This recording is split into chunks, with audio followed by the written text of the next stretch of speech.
Sallallahu alaihi wasallam. Sallallahu ala Muhammad.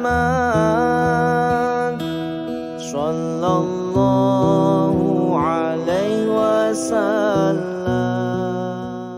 Selanjutnya sepatah kata dari Sahibul Bait kepada Bapak Sarbini Ghazali untuk menyampaikan sepatah kata. Pada beliau kami silakan.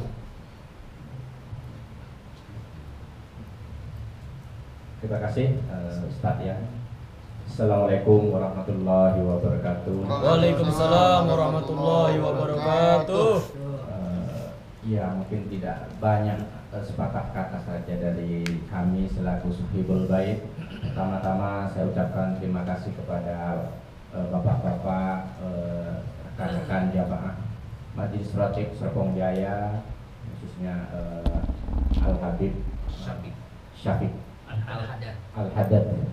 Terima kasih sudah meluangkan waktu untuk bisa hadir di majelis kami. Ya, majelis yang sederhana tapi penuh hikmat dan barokah insyaallah. Semoga semua ini akan membawa kebaikan, barokah keberkahan dunia dan akhirat. Kiranya hanya ini yang bisa kami sampaikan. Ya, intinya kami ucapkan terima kasih dan semoga ini membawa barokah buat kita semua di dunia dan akhirat. Wassalamualaikum warahmatullahi wabarakatuh. Waalaikumsalam warahmatullahi wabarakatuh. Terima kasih kepada Sahibul Bait Bapak Sarbini Ghazali. Mudah-mudahan ya segala hajat yang diniatkan oleh Sahibul Bait pada malam ini kabul dari Allah Subhanahu wa taala. Amin. Dan kita yang hadir ya, semua Allah kasih keberkahan yang nantinya akan kita bawa pulang ke keluarga kita di rumah. Amin. Kami mohon kepada Tuan Guru Al-Habib Syafiq bin Soleh Al-Haddad untuk memberikan tausiah, nanti diawali dengan Al-Fatihah karena Sahibul Bait ini baru pindah kantor. Semoga Allah lancarkan di kantornya. Segala urusannya Allah mudahkan, baik urusan dunia maupun akhirat. Dan anak-anaknya kita doakan semoga Allah beri kecerdasan dalam menuntut ilmu. Semoga menjadi anak-anak yang soleh dan soleha. Pada على هذه النية وكل نية صالحة وإلى حضرة النبي محمد صلى الله عليه وسلم الفاتحة.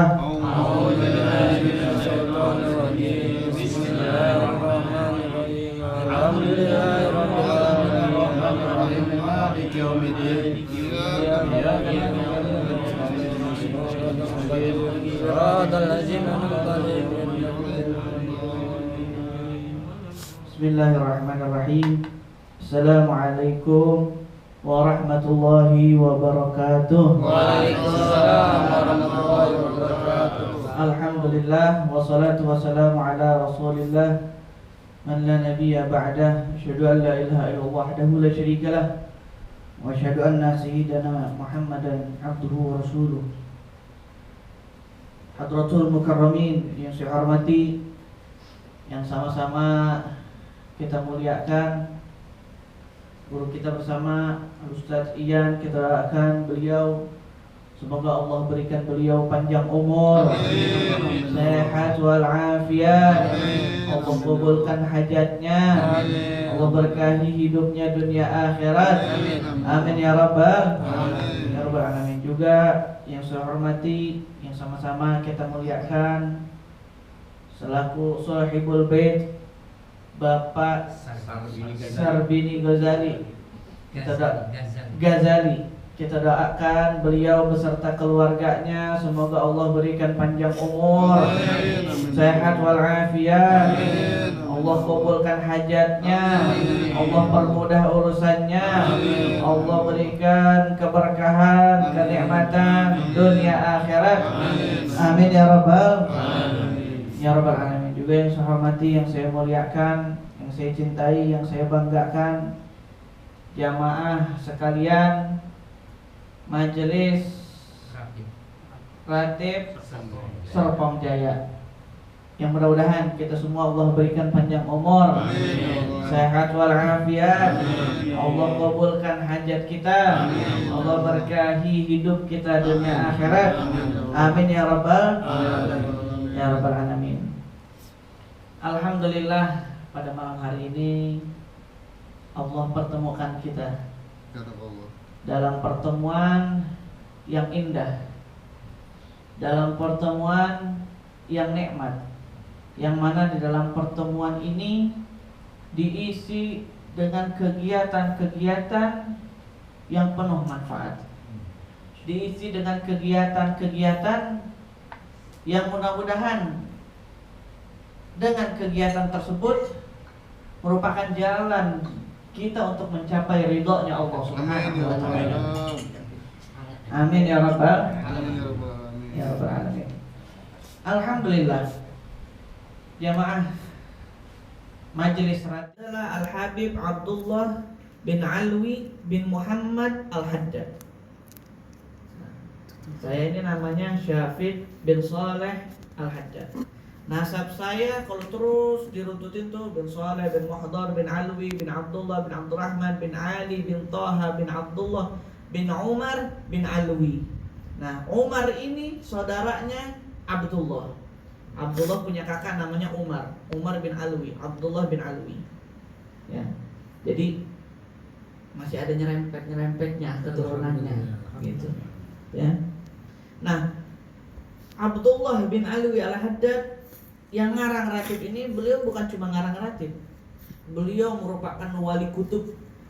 Beliau merupakan seorang ulama, seorang yang alim. Banyak karangan-karangan kitab beliau.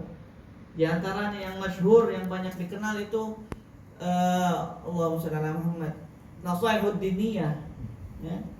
Karangan Al-Habib Abdullah bin Alwi Al-Haddad. Banyak lagi kitab-kitab karangan beliau. Di antaranya kitab Barakah ini, Ratib Al-Haddad, yang mana beliau sendiri Habib Abdullah bin Alwi Al-Haddad mengatakan, man wazaba ala hadza ratibi ruziqa husnul khatimah.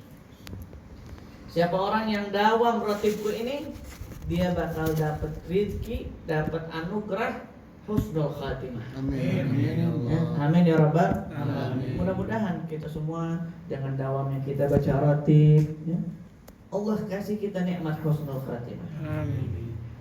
Berapa banyak orang, ya, kelihatannya amalnya baik, amalnya soleh, tapi kita belum tahu akhirnya dia kayak gimana.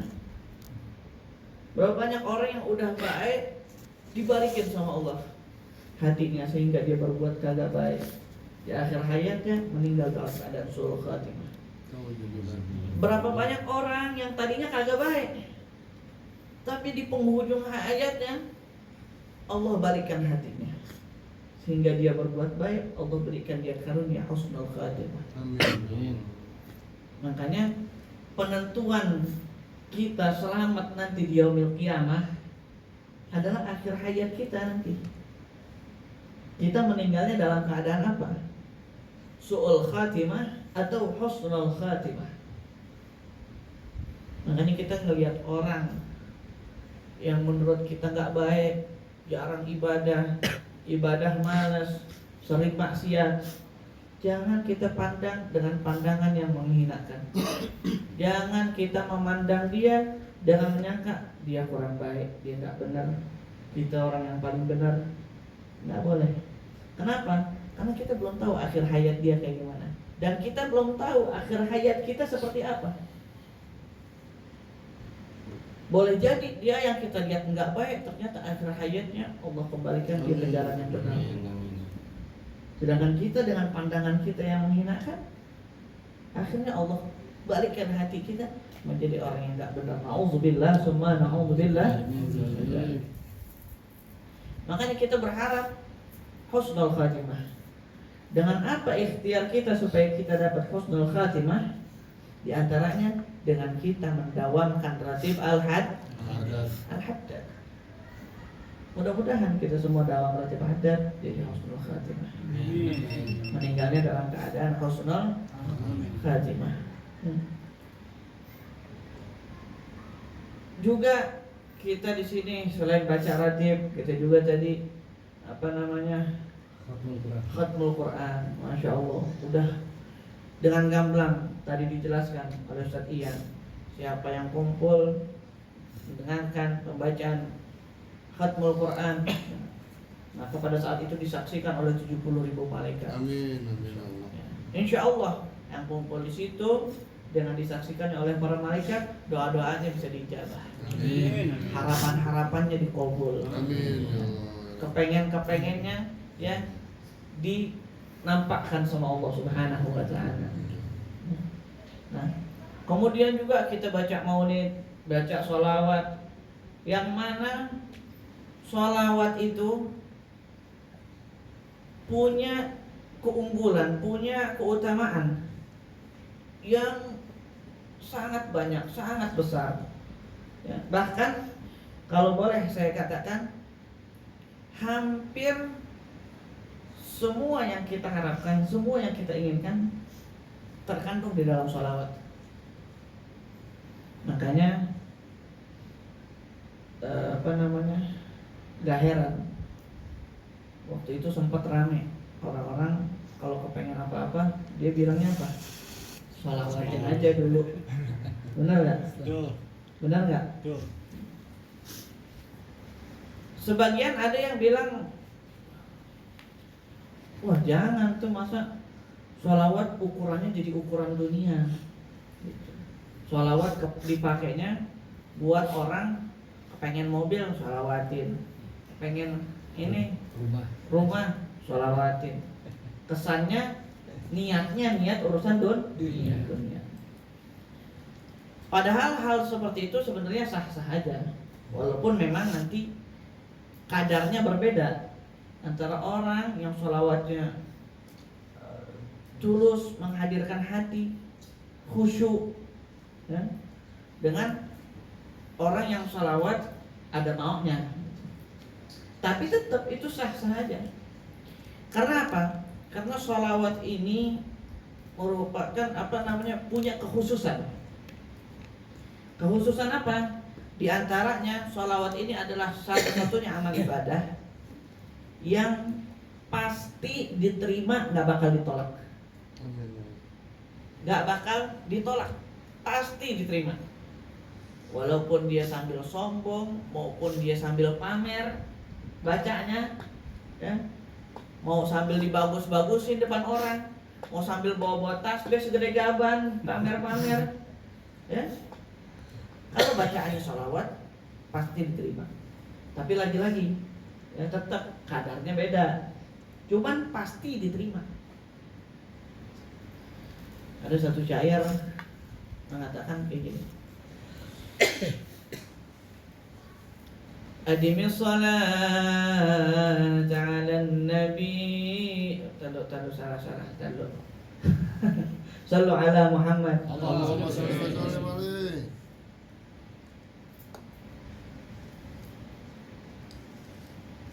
Adimi salat ala nabi Muhammadin. Baru benar dah tuh. Faqabuluha hatman bighairi taraddudin a'maluna bainal qabuli wa raddiha illa likaunil hib illa likaunil Allahumma shalli ala Muhammad illa salati ala nabi Muhammadin. Adimis salata ala nabi Muhammadin. Senantiasalah kamu bersalawat kepada Nabi Muhammad. Dawam terus salawat kepada Muhammad. Faqabuluha, diterimanya salawat itu hatman bi ghairi taraddudin, pasti diterima tanpa adanya penolakan. Udah pasti itu salawat itu diterima. A'maluna bainal qabuli wa raddiha. Amal-amal kita antara diterima sama ditolak. Salat kita, puasa kita, sedekah kita, masih belum tahu kita, belum yakin apa udah benar. Apakah yakin itu pasti diterima sama Allah? Belum tahu. Benar ya? Ya. Amaluna bainal qabuli wa raddiha. Amal-amal kita semuanya antara diterima sama kagak, masih Arab-Arab cemas kita. Illa sholati ala Nabi Muhammadin. Kecuali sholawat sama Nabi Muhammad, pasti diterima, gak bakal ditolak.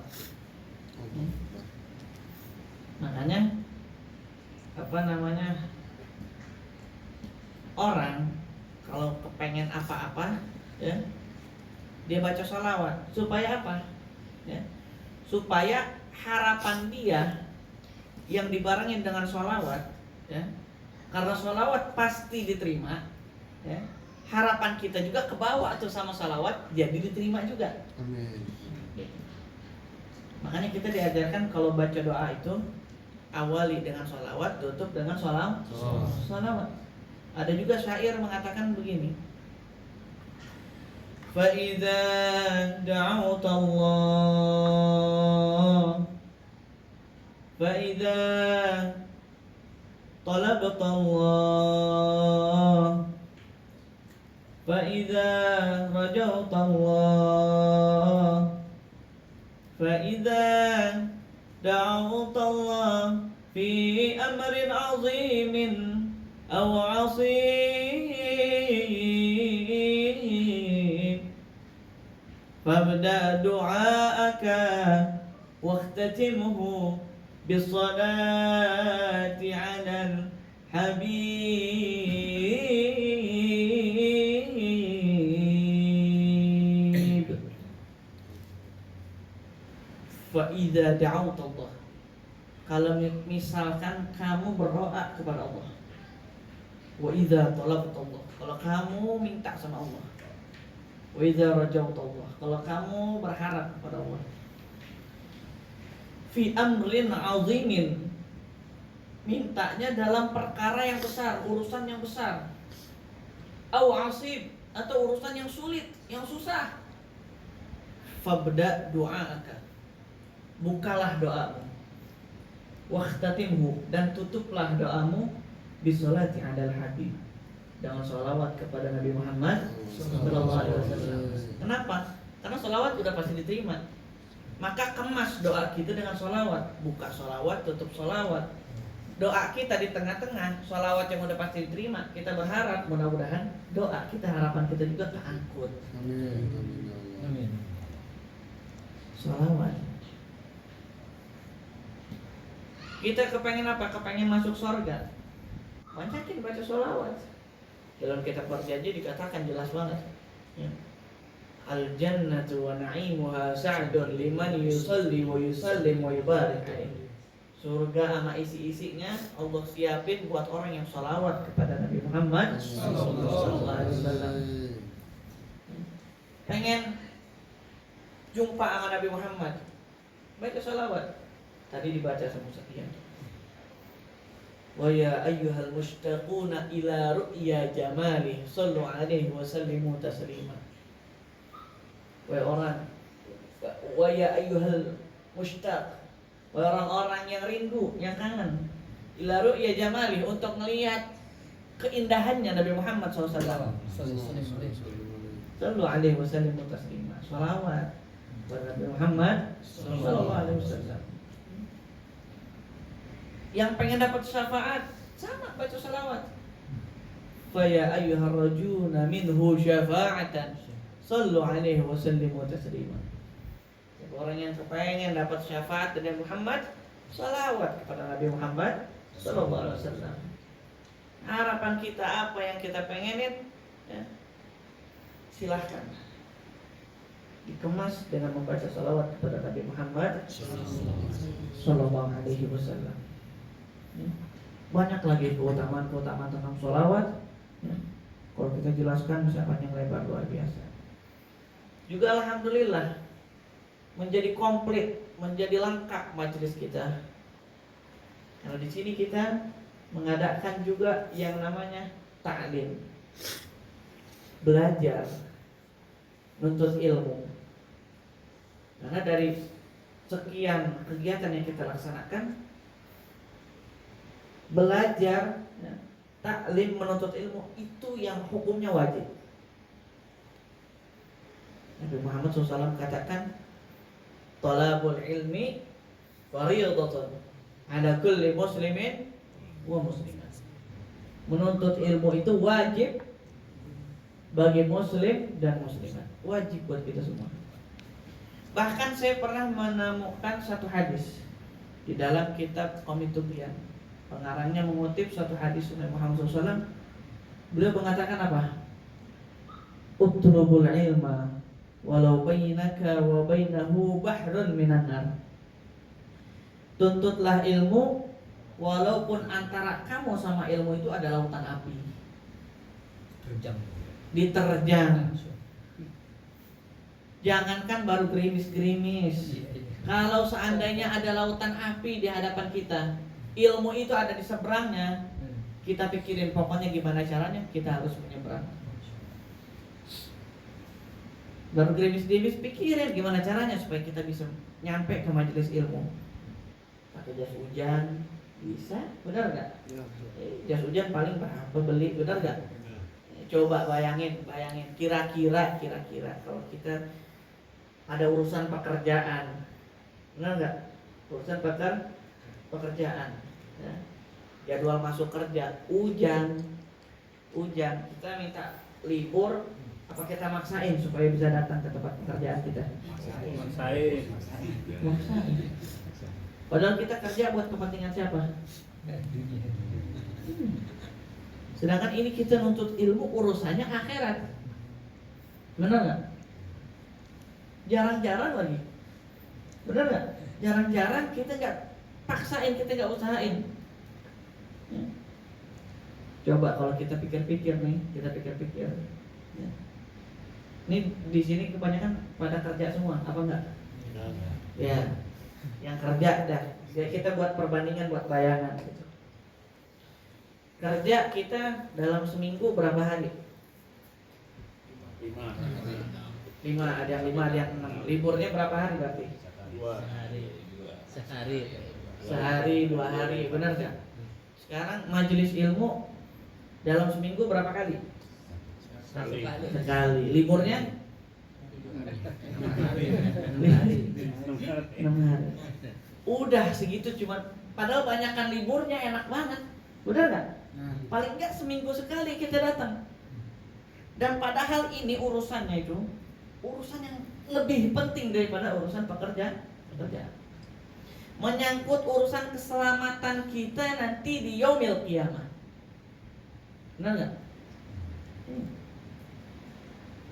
Selamatnya kita, ya, celakanya kita nanti di yaumil qiyamah tergantung kita bagaimana taat kepada Allah. Sedangkan taat perlu yang namanya ilmu.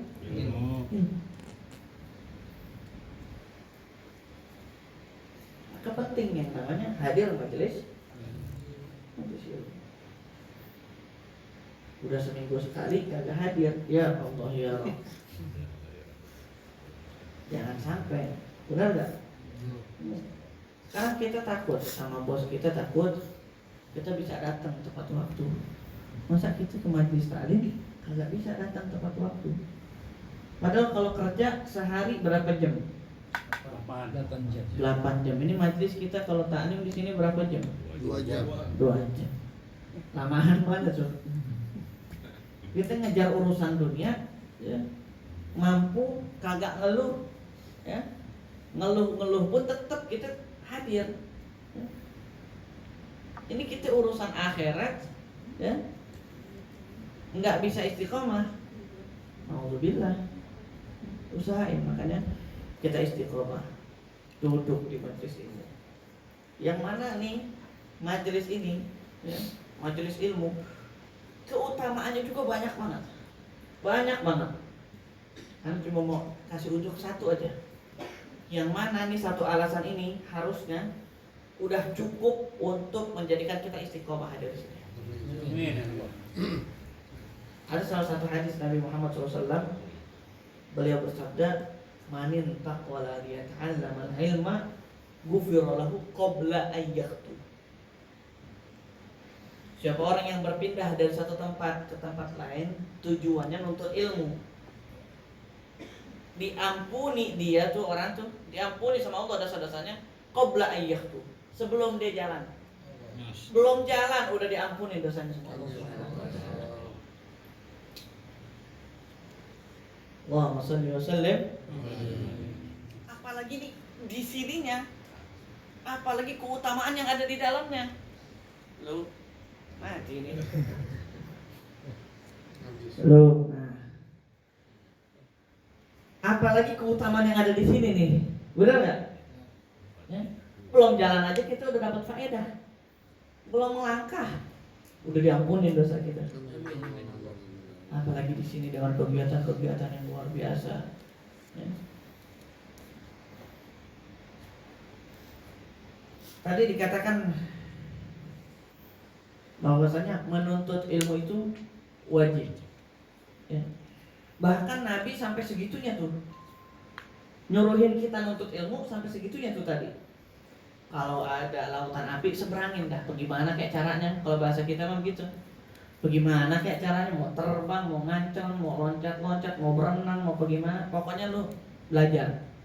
Bahasa kitanya begitu. Sampai segitunya tuh Nabi nyuruhin kita buat belajar. Kenapa? Karena Nabi Muhammad SAW itu sosok yang paling cinta sama umatnya. Sehingga Nabi Muhammad kagak kepengen satupun umatnya ada yang celaka. Gak mau. Nabi Muhammad gak ridho kalau seandainya ada daripada golongan umatnya ya, yang nanti celaka di yaumil qiyamah. Sampai ada satu hadis Nabi luar biasa. Beliau katakan, syafaati li ahlil kabair.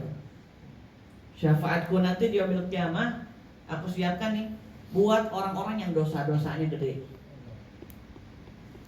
Sampai segitu tuh pembelaan Nabi Muhammad SAW buat kita umatnya.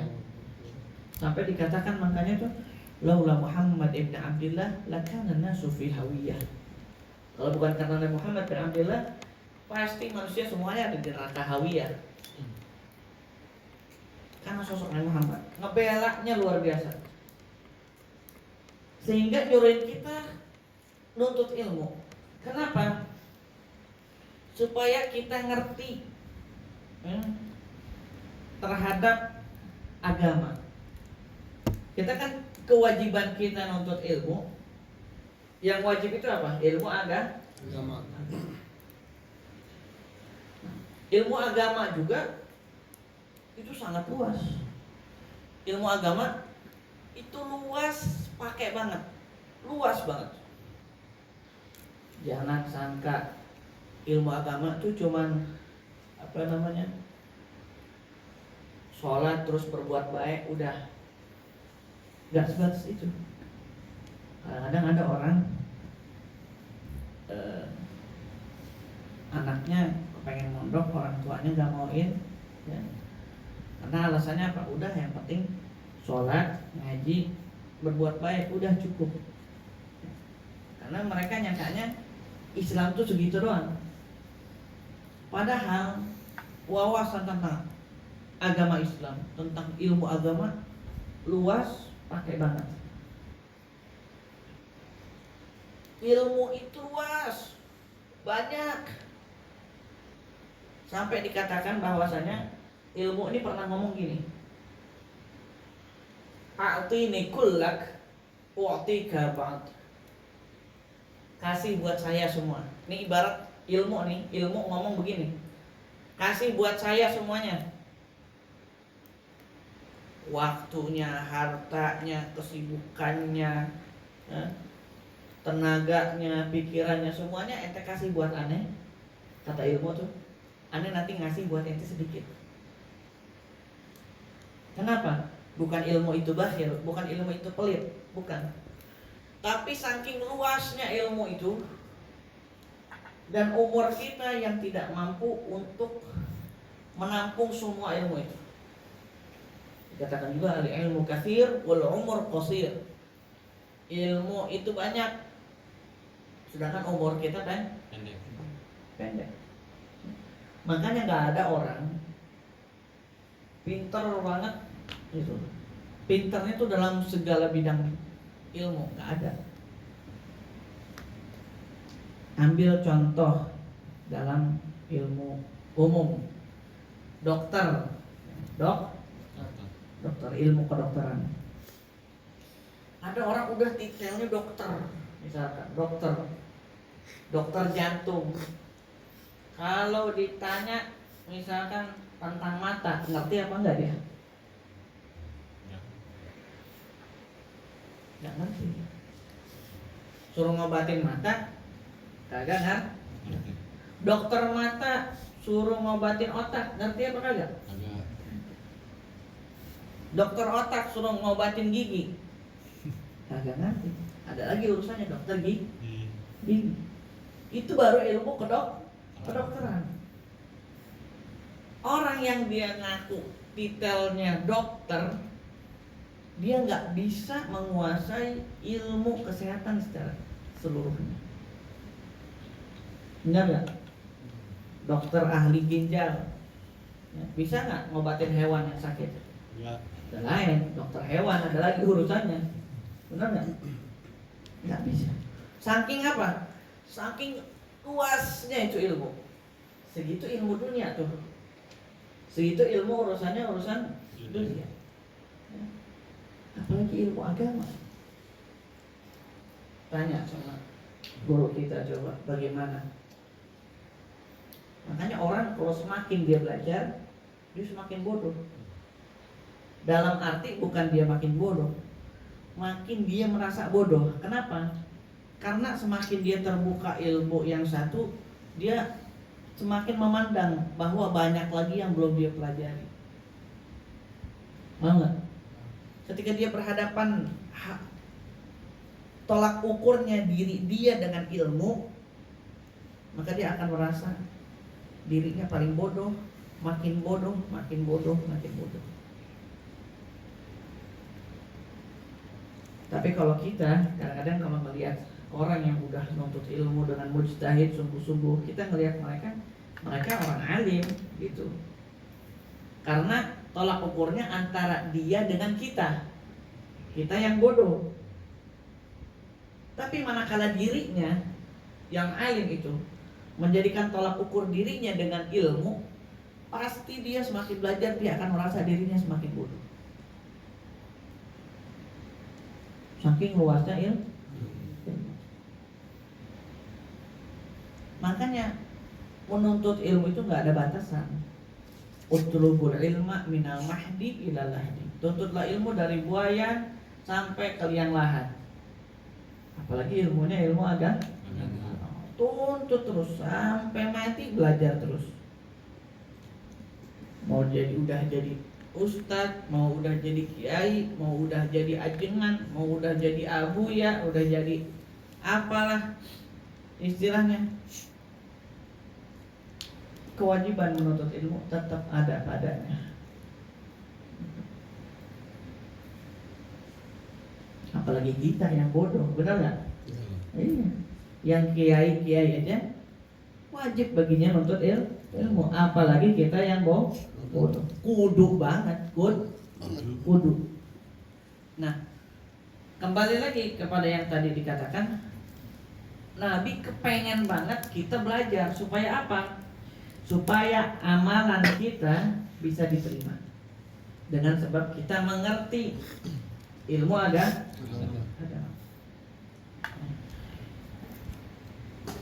Ada satu kaidah syair dari Syekh Ibn Ruslan di dalam kitab Zubatnya. Beliau katakan, wa kullu man bi ghairi ilmi ya'malu a'maluhu mardudatun la tuqbalu. Semua amal-amal yang dia kerjakan tanpa ilmu, a'maluhu mardudatun, amal-amal tersebut tertolak, la tuqbalu, kagak diterima. Sayang kita sholat tiap hari, ya kan? Nah, nggak ibadah tiap hari, ya, sedekah segala macam kita beramal, tapi nggak tahu ilmunya. Ternyata itu jadi sia-sia, tertolak ibadah kita, tertolak amal-amal kita. Sayang nggak kalau begitu? Sayang.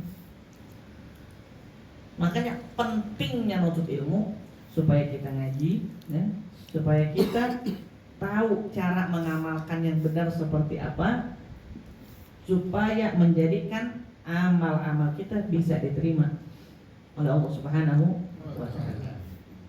Nah, apa yang paling wajib dalam ilmu agama ini? Tadi dikatakan ilmu agama luas banget, benar nggak? Itu kalau bicarakan contoh Al-Quran aja, Al-Quran, ya, itu dari berbagai fan ilmu bisa dibahas, ya. Dari ilmu tafsirnya ada ngomongin Al-Quran, benar nggak? Dari sejarahnya ada nuzulul Qurannya seperti apa, benar nggak?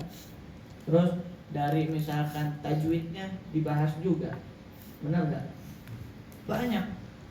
Ngomongin masalah Al-Quran aja bisa dilihat dari berbagai fan ilmu tuh. Saking banyaknya, saking luasnya. Nah, untuk kita yang awam ini, yang sama-sama masih belajar semuanya, mana yang paling penting, mana yang paling utama, mana yang paling wajib? Paling kagak 3 hal yang wajib kita pelajari sebagai penuntut ilmu. 3 fan ilmu dalam ilmu agama yang wajib buat kita pelajari. Apa aja itu? Yang satu namanya ilmu usul. Ilmu usul itu ilmu akidah, keyakinan, ya, bagaimana kita ma'rifatullah, bagaimana kita ma'rifatul Rasul, ma'rifatul Ahlul Bait, mengenal Allah, mengenal Rasulullah, mengenal sahabat, mengenal Ahlul Bait seperti apa. Itu namanya ilmu usul, ilmu yang wajib kita pelajari yang pertama. Yang kedua, ilmu fikih, ya, bagaimana tata cara kita beribadah, sholat kita, wudhu kita, syarat-syaratnya, rukun-rukunnya seperti apa. Itu yang kemudian wajib juga buat kita pelajari, ya. Kemudian yang terakhir, ilmu tasawuf. Tasawuf kaitannya dengan pembersihan hati, ya. Nah, kita bagaimana husnuzon, ya, gimana ikhlas, ya, gimana tawadu, ya. Itu kaitannya ilmu tasawuf. Nah, untuk itu alhamdulillah pada malam hari ini insya Allah ini merupakan awal perjumpaan kita, yang mana alhamdulillah hadirnya saya di sini dengan wasilah Ustadz Zulfitra, ya, atas permintaan dari jamaah sekalian yang katanya saya di sini dipinta untuk mengadakan pengajian sebulan sekali, ya. Nah, insya Allah mungkin pertemuan berikutnya kita akan memulai kajian kita dengan pembahasan kitab Risalatul Jami'ah. Kitab Risalatul Jami'ah itu merupakan kitab karangan Al-Habib Ahmad bin Zain Al-Habsyi. Habib Ahmad bin Zain Al-Habsyi itu adalah muridnya Al-Imam Al-Habib Abdullah bin Alwi Al-Haddad. Jadi ratibnya kita baca karangan gurunya, nanti kita ngaji karangan muridnya, namanya Habib Ahmad bin Zain Al-Habsyi. Itu. Dan di dalam kitab Risalatul Jami'ah itu juga terdapat di dalamnya paling tidak 3 ilmu yang wajib kita pelajari tersebut. Ilmu usulnya ada, fikihnya ada, tasawufnya ada. Mudah-mudahan kita sempat untuk menghatamkan, kita baca kitab tersebut. Ya, tafadhol buat jamaah sekalian untuk membeli kitabnya. Mau beli kitabnya yang bahasa Arab boleh, nanti kita artikan bareng-bareng di sini. Atau mau langsung beli kitab terjemahnya silahkan. Nama kitabnya kitab Risalatul Jami'ah. Nanti kita akan bahas bareng-bareng di majelis yang mulia ini insyaallah. Mungkin hanya itu saja yang bisa Al-Fakir sampaikan. Kurang lebihnya mohon maaf. Kita niat dari sekarang dengan niat-niat yang baik, niat-niat yang benar, niat-niat yang lurus, supaya kita tetap menjalankan kegiatan yang mulia ini dengan istiqomah. Amin. Ya, amin ya rabbal alamin. Kurang lebihnya mohon maaf. Hadanallahu wa iyyakum ajma'in. Assalamualaikum warahmatullahi wabarakatuh. Waalaikumsalam. Waalaikumsalam warahmatullahi wabarakatuh. Jazakumullah khairan jazaa kepada Tuan Guru Al-Habib Syafiq bin Saleh Al-Hadid.